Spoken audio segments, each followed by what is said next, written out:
Matthew Brown calls out Sean Kirkpatrick as not telling the truth about the UFO program that is happening in our government right now. He calls him out to a point and says that he's been deceiving us, the American people, and not just on one specific thing, but just everything as a whole. I know this isn't a surprise to anybody that watches this video. You guys like, subscribe, share with your friends. You know, bureaucracies and offices behaving weirdly around this subject, and sort of the movements for reaching out to Congress to get legislation drafted that eventually became that Intelligence Authorization Act and that first NDAA where they provided whistleblower protections. I think that was one of the moments that really started to convince me that this was not under our government's control. That's a core of why we're talking today. Yes. What do you mean? Just on an emotional level and blunt analysis, why the hell is Congress passing a law asking for UFO insiders from the intelligence and military community to come talk to them directly under amnesty about something that doesn't exist, isn't an issue? And if it does exist and is an issue, but it's secret, apparently our most sensitive congressional committees are not briefed on this.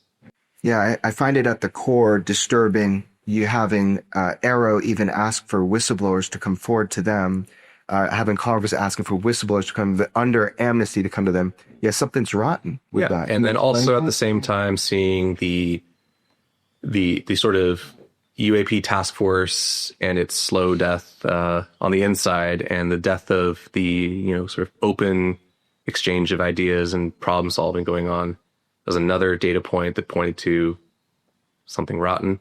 Mm-hmm. And the last one that really sealed it and really convinced me that I need to find a way to bring this to Congress, no matter how small it might be, it apparently matters. Mm-hmm. Was when I was in USDI, I read the transcripts of Sean Kirkpatrick briefing Senator Rubio, Senator Warren, and Senator Gillibrand on the results of his investigation in his congressionally tasked AARO report. Mm-hmm. And those transcripts, which were supposed to be open kimono, here's the truth, Mr. Senator, Mrs. Senator, Sean Kirkpatrick absolutely distorted, downplayed, and can't prove it, but I would say outright lied to the people who have direct responsibility for him. Saying what? What did he say that was a lie? So it's more of a lie of the whole thing, the big picture, right? Mm-hmm. In the meeting, it's, Congressman Rubio, we've heard about this incident. We just don't have enough data to go on it to really know what this is. We don't have any way of really figuring out what's going on. It could just be an anomaly. In fact, it's most likely an anomaly. So starting with an acknowledgement that, here, you have some data, but we have the insight and the scientific expertise to make you feel at ease. Nothing to see here, folks. Move along. Exactly. Although there was also political discussion involved in historic discussion. And, I read these transcripts once and immediately knew that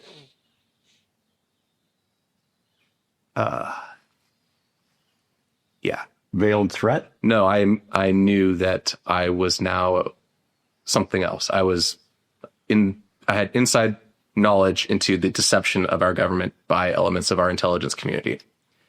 My blood ran cold at a specific point in that transcript where Mr. Rubio is discussing the legacy program. This was a subject of direct discussion with Sean Kirkpatrick in these meetings. And based on Mr. Kirkpatrick's replies about as vague as they were, but unable to escape the truth of the legacy program, Mr. Rubio's response was, well, what the hell is the executive branch doing? Have they been running this for 60 years without congressional oversight?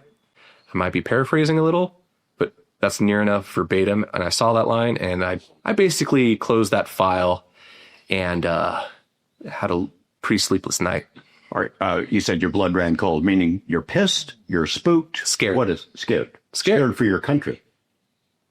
I just think in general, it's like I don't know, there was nothing associated. It was just like immediate, oh, fuck. Good response. Yeah. And you now know this is real. This is a cover-up. They are lying about this stuff. Yeah, at that point, I definitely knew the phenomena was absolutely real. I knew we were tracking it. I knew we had lots of resources on it for some time. But getting to that final step in the ladder and seeing like, oh, and the cover-up is real, and it's inside the house. Give us a sense of, you read one document that said Immaculate Constellation and it had some images with it. What additional information did you come across that reinforced your belief that there is a big surveillance program collecting this stuff?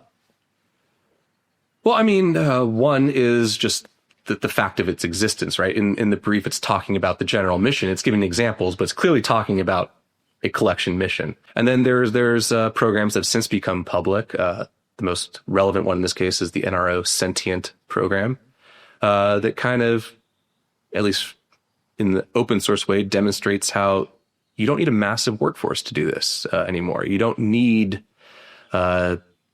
buildings without windows for acres to people taking this information and sanitizing it, making it sure it gets to the right people without the wrong things in it. And that's just on the inside.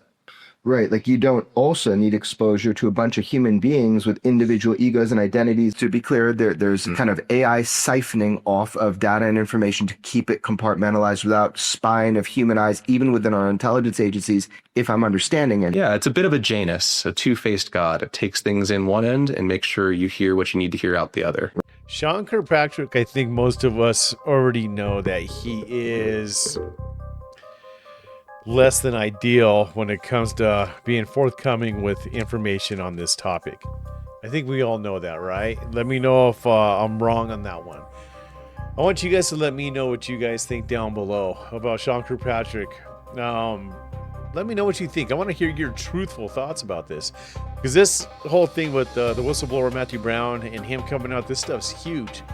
Just so you know that this video that you just watched today is just a slice of Jeremy Corbell and George Knapp's video interview on Jeremy Corbell's YouTube channel, Weaponized. I recommend you guys go check out Weaponized. I will have all links down below. So go over there, see the whole thing. This is just a snippet of that, okay? So go watch the whole thing, you guys. Show him some love. We need to get this stuff out there. And I think this whistleblower has a lot of information that he has coming forward, and I think this information needs to get out to as many people as possible. So you guys, let me know what you think down below. What do you think of this whole thing? You know, watch the video, come back, and let's talk. You guys, like, subscribe, share with your friends, and I'll catch you in the next one. Peace out.